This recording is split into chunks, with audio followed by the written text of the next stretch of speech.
gudoomiyaha degmada Bulaburde Faysal Haajir Aadan oo horkacayo maamulkiisa iyo shacabka xaafadda Indhaceel ayaa waxa ay maanta si isxilqaan ah waxa ay u xireen goobaha biyaha oo webiga uga soo fataho xaafadda Indhaceel. Gudoomiyaha xaafadda Indhaceel iyo gudoomiyaha degmada ayaana waxa ay sheegeen in shaqadan ay tahay mid si isxilqaan ah iyagoona dawladda ka codsadaba in laga caawiyo agab ay biyaha isaga xiraan maadaama xilli roobaadka biyaha uu ku soo fatahaan xaafadda Indhaceel.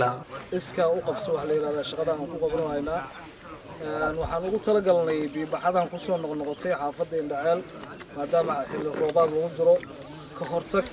Soomaalida waxay tiraahdaa biyo intii soo gaarina la iska moosaa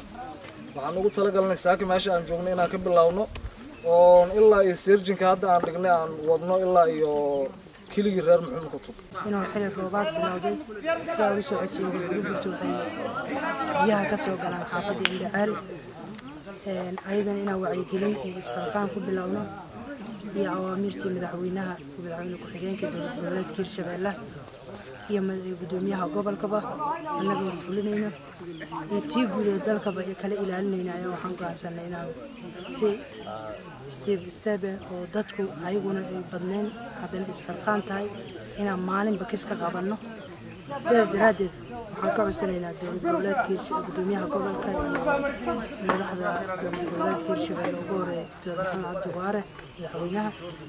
iyo madaxda federaalka prime ministerka iyo madaxweynaha anaga go'doon ku jirta magaalada agabkii loogu talagalay ma hayno oo magaalada wali ma yaalaan sidii aan ugu hortagi lahayn xoog waa haynaa bulshada reer Bulaburde oo dhan iyo maamulku waxay diyaar u yihiin ilaamaha amniga